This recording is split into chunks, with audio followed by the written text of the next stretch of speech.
তো hey guys, welcome back to the another video. So বনিমেকল লৈ এটা বিশেষ গুৰুত্বপূৰ্ণ ভিডিও হবনিমকল যিসকল ছাত্ৰ-ছাত্ৰী গুৱাহাটী ইউনিভাৰ্চিটি আন্ডাৰত বিএ বিকম বিএসসি কৰি আছে বা এমএম এমএসসি কৰি আছে তো এই সকলো ছাত্ৰ-ছাত্ৰীৰ বাবে এই ভিডিওটো বিশেষকৈ গুৰুত্বপূৰ্ণ যে আপোনালোকৰ বহুতো ছাত্ৰ-ছাত্ৰীয়ে মোক কমেন্ট কৰি আছিল যে দাদা আমি যে অনলাইন এক্সামত A4 সাইজ পেপাৰত এনসাৰসমূহ লিখিব লাগিব তো এই A4 সাইজ পেপাৰত আমি বোথ সাইড অৰ্থাৎ দুয়োটা সাইডতে আমি এনসাৰসমূহ লিখিব পাৰিম নে নাই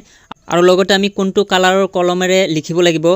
কলা নে নীলা সো এনেকুৱা ধৰণৰ বহুতো কমেন্ট কৰি আছে আৰু লগতে বহুতো ছাত্ৰ-ছাত্ৰীয়ে কমেন্ট কৰি আছিল যে দাদা আমাৰ যেটো হেৰি টেমপ্লেট দিছে গুৱাহাটী ইউনিভাৰ্চিটিৰ ফালৰ পৰা মানে এনসাৰ স্ক্ৰিপ্ট লিখাৰ বাবে যেটো টেমপ্লেট দিছে A4 সাইজ পেপাৰত হে টেমপ্লেটটো আমি ইউজ কৰিব পাৰিম নে নাই বা আমি নিজে হাতেৰে বনাই আমি এটুত লিখিব পাৰিম নে নাই সো এনেকুৱা ধৰণৰ বহুতো কমেন্ট কৰি আছিল বহুতে তো এই সকলো ধৰণৰ কমেন্ট বা এই সকলো ধৰণৰ কোৱেশ্চনৰ এনসাৰ আপোনালোকে এই ভিডিওটোত পাব সো ভিডিওটো আপোনালোকে সম্পূৰ্ণকৈ চাই থাকিব প্ৰথমৰ পৰা শেষলৈকে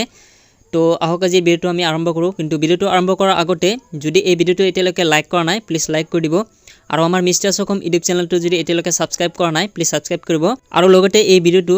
আপোনালোকৰ বন্ধু বান্ধৱী বা আপোনালোকৰ যি ক্লাছমেট আছে সকলোৰ লগত এই ভিডিওটো শেয়াৰ কৰি দিব সো আহক আজি ভিডিওটো আমি আৰম্ভ কৰো তো বনিমেকল আপোনালোকে নিশ্চয় চাই আছে যে মই যেটো অনলাইন এক্সাম দিয়াৰ বাবে যেটো এসওপি আহিছে সেই এসওপিটো ইয়াতে উলাইছো আৰু এই এসওপিত কি কথা উল্লেখ কৰিছে হেতু অলৰেডি মই এটা ভিডিও বনাইছো আপোনালোকে যদি চোৱা নাই চাই ল'ব পাৰিব মানে অনলাইন এক্সাম দিয়াৰ ক্ষেত্ৰত কি নীতি নিয়ম আছে সেই মোৰ বিষয়ে মই আলোচনা কৰিছো অলৰেডি আৰু লগতে কেইঘণ্টামান আগতে আৰু এটা ভিডিও আপলোড কৰিছো য'ত আপোনালোকক দেখাইছো যে পিডিএফ আপোনালোকে কেনেকৈ বনাব অনলাইন এক্সাম দিয়াৰ ক্ষেত্ৰত যেটো পিডিএফ বনাব লাগে সেই পিডিএফটো কেনেকৈ বনাব আৰু A4 সাইজ পেপাৰত আপোনালোকে কোড কি লিখিব লাগে সো হেতু বিষয় লৈ মই অলৰেডি এটা ভিডিও বনাইছো আপোনালোকে ভিডিওটো চাব পাৰে এই ভিডিওটো ডেসক্ৰিপচনত লিংকসমূহ পাব তো বনিমেকল এতিয়া আমি কথা পাতিম যে আপোনালোকৰ যেটো A4 সাইজ পেপাৰ মানে আপোনালোকে পৰীক্ষাত যেটো A4 সাইজ পেপাৰ ইউজ কৰিব সেই A4 সাইজ পেপাৰত আপোনালোকৰ এনসাৰসমূহ ওয়ান সাইডত লিখিব নে বোথ সাইডত লিখিব সো ইয়াৰ বাবে আপোনালোকৰ যেটো এসওপি এই এসওপিৰ যেটো 3 নম্বৰ পইণ্ট এই 3 নম্বৰ পইণ্টটো এবাৰ আপোনালোকক ভালদৰে বুজাই আছো তেতিয়া আপোনালোকে গম পাব যে আপোনালোকৰ ওয়ান সাইড লিখিব নে বোথ সাইড লিখিব সো এটা 3 নম্বৰ পইণ্টত কি আছে number of pages may be less or more than 10 pages but in no case the upload document be more than 5 MB size so এটা আপোনালোকৰ 3 নম্বৰ পইণ্ট যেটো হেতু এবাৰ আপোনালোকে ভালদৰে শুনিব ইয়াতে আপোনালোকৰ এনসাৰটো পাই যাব যে আপোনালোকে ওয়ান সাইড লিখিব নে বোথ সাইড লিখিব সো চাওক বনিমেকল ইয়াতে কোৱা হৈছে যে আপোনালোকৰ এনসাৰ লিখাৰ বাবে আপোনালোকে 10টা পেজৰ তলতো ল'ব পাৰে বা 10টা পেজৰ ওপৰতো ল'ব পাৰে মানে এটা কোনো ধৰণৰ লিমিট দিয়া নাই যে আপোনালোকে 10টা পেজ ব্যৱহাৰ কৰিব লাগিব এনসাৰ লিখাৰ ক্ষেত্ৰত বা আপোনালোকে 10টা পেজৰ কমত লিখিব লাগিব মানে ইউজ কৰিব পাৰিব হেতু কথা এতে কোৱা হৈছে যে আপোনালোকে 10টা পেজৰ কমও ব্যৱহাৰ কৰিব পাৰে আৰু 10টা পেজৰ বেছিও ব্যৱহাৰ কৰিব পাৰে সো এইখিনি কথাতে আপোনালোকে নিশ্চয় গম পাইছে তো সাপোজ ধৰি লওক যে আপোনালোকে এনসাৰ লিখাৰ ক্ষেত্ৰত আপোনালোকে 10টা পেজ ললে সো 10টা পেজ ললে আপোনালোকে 10টা পেজৰ বোথ সাইড লিখিলে সো বোথ সাইড লিখিলে আপোনালোকৰ স্ক্যান কৰাৰ ক্ষেত্ৰত আপোনালোকৰ 10টা পেজ কাউন্ট নহব আপোনালোকৰ 10টা পেজৰ মানে বোথ সাইড লিখিলে 20টা কাউন্ট হ'ব মানে স্ক্যান কৰিব লাগিব আপোনালোকে 20টা পেজ সো 20টা পেজ যদি আপোনালোকে হেৰি স্ক্যান কৰে আৰু হেতু যদি পিডিএফ বনায় তেতিয়ালে আপোনালোকে নিশ্চয় এনে অৱগত যে আপোনালোকৰ 20টা পেজৰ MB টো 5 MB তকৈ বেছি হ'ব বাট আপোনালোকে যদি 10টা পেজৰ ওয়ান সাইড লিখে তো ওয়ান সাইড লিখিলে আপোনালোকৰ মানে স্ক্যান কৰিব লাগিব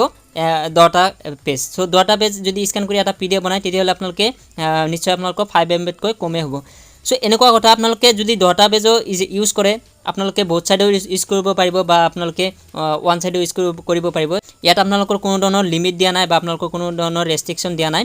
আপোনালোকে যি ইচ্ছা তাকে কৰিব পাৰিব মানে বোথ সাইডও লিখিব পাৰিব আৰু ওয়ান সাইডও লিখিব পাৰিব বাট এইখিনিতে এটা কথা কইলো যদি আপোনালোকে বোথ সাইড লিখে সো বোথ সাইড লিখিলে আপোনালোকৰ যেটো স্ক্যান কৰিব মানে পেজ যেতিয়া স্ক্যান কৰিব তেতিয়া আপোনালোকৰ বেক সাইডৰ যেটো সিয়াহি মানে কলমৰ যেটো হ'ব আখৰ থাকিব সেই আখৰসমূহ আপোনালোকৰ আহি যাব অলপকে তো স্ক্যান কৰাৰ ক্ষেত্ৰত আপোনালোকৰ অলপ অসুবিধা হ'ব সো আপোনালোকে যদি ওয়ান সাইড লিখে তেতিয়া আপোনালোকে স্ক্যান কৰাৰ ক্ষেত্ৰত কোনো ধৰণৰ প্ৰবলেম নহয় মানে বোথ সাইডৰ আখৰসমূহ নাহে তো এনেকুৱা কথা মানে কিছুমান ছাত্ৰ-ছাত্ৰীয়ে এনেকুৱাকৈ লিখে মানে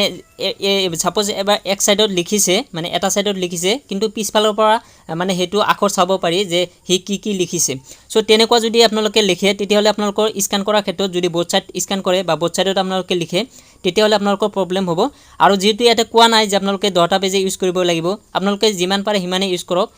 মানে হেতু ইয়াতে লিমিটেশন দিয়া নাই বাট আপোনালোকে এটা বস্তু চাব লাগিব যিমানে আপোনালোকে ইউজ কৰক বা আপোনালোকে বোথ সাইড ইউজ কৰক বা ওয়ান সাইড ইউজ কৰক বাট ইয়াতে মেইন কেছটো হল যে আপোনালোকে জি পিডিএফ বনাব মানে পেজ স্ক্যান কৰি সেই পেজটো স্ক্যান কৰাৰ পিছত যেটো পিডিএফ বনাব সেই পিডিএফৰ ফাইল বা সাইজটো যাতে আপোনালোকৰ 5 MB তলত হয় বা 5 MB লৈকে হয় 5 MB যাতে ওপৰত নহয় সো এইটি কথা আপোনালোকে ভালদৰে মনত ৰাখিব আপোনালোকে যিমান পেজ ইউজ কৰিব পাৰে বা আপোনালোকে ওৱান সাইড ইউজ কৰে বা বোথ সাইড ইউজ কৰে হেতু ইয়াতে মেটা নহয় বাট আপোনালোকৰ যদি বোথ সাইড ইউজ কৰে তেতিয়াহলে আপোনালোকৰ অলপ অসুবিধা হ'ব স্ক্যান কৰাৰ ক্ষেত্ৰত এইখিনি তো নিশ্চয় আপোনালোকে গম পালে যে আপোনালোকে ওৱান সাইড লিখিব নে বোথ সাইড লিখিব সো মই ৰিকমেন্ডেড কৰিম যে আপোনালোকে ওৱান সাইডে লিখক আৰু ইয়াতে যেহেতু কোনো ধৰণৰ লিমিটেশন দিয়া নাই পেজৰ কাৰণে সো আপোনালোকে নিশ্চয় গম পালে সো তাৰ পিছত আহিলে বহুতো ছাত্ৰ ছাত্ৰীয়ে কমেন্ট কৰি আছিল যে দাদা আমি কোনটো কালাৰৰ বা কোনটো ৰঙৰ কলমেৰে আমি লিখিব লাগিব তো চাওক বন্ধুসকল প্ৰথমে এটা কথা কৈ লও যে গুৱাহাটী ইউনিভাৰ্চিটিৰ ফালৰ পৰা এটা কথা কৈছে যে আপোনালোকে যেতিয়া পিডিএফ টো স্ক্যান কৰিব সো স্ক্যান কৰাৰ ক্ষেত্ৰত আপোনালোকে ব্ল্যাক এণ্ড হোৱাইটত আপোনালোকে স্ক্যান কৰিব যাতে এমবি টো অলপ কম হয়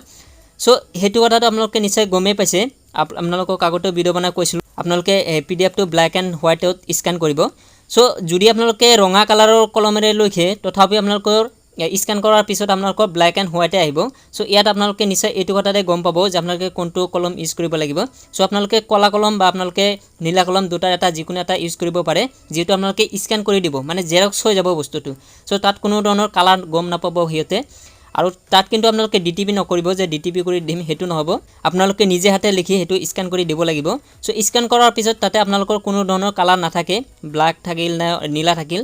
সো আপোনালোকে যিকোনো দুটাৰ এটা ইউজ কৰিব পাৰে বাট মই এটা ৰিকমেন্ডেড কৰিম যে আপোনালোকে কলা কলমে ইউজ কৰিব যেটো অফিচিয়াল কামসমূহত কলা কলমে বেছিকৈ ইউজ কৰা হয় সো কলা কলমতে আপোনালোকে ইউজ কৰিব তো তাৰ পিছত বহুতো ছাত্ৰ ছাত্ৰীয়ে কমেন্ট কৰি আছিল যে দাদা আমাৰ যেটো টেমপ্লেট দিছে গুৱাহাটী ইউনিভাৰ্চিটিৰ ফালৰ পৰা আপোনালোকে নিশ্চয় চাইছে এই টেমপ্লেটটো সো এই টেমপ্লেটটো আমি ইউজ কৰিব পাৰিম নে নাই আৰু লগতে বহুতো ছাত্ৰ ছাত্ৰীয়ে এটো কমেন্ট কৰি আছিল যে দাদা আমাৰ যেটো টেমপ্লেট সেই টেমপ্লেটটো আমি নিজে হাতে বনাব পাৰিম নেকি মানে নিজে হাতে বনাই বা নিজে মাৰ্জিন টানি আমি এটো ইউজ কৰিব পাৰিম নে নাই সো এনেকুৱা ধৰণৰ কমেন্ট বহুতো ছাত্ৰ ছাত্ৰীয়ে কৰিছিল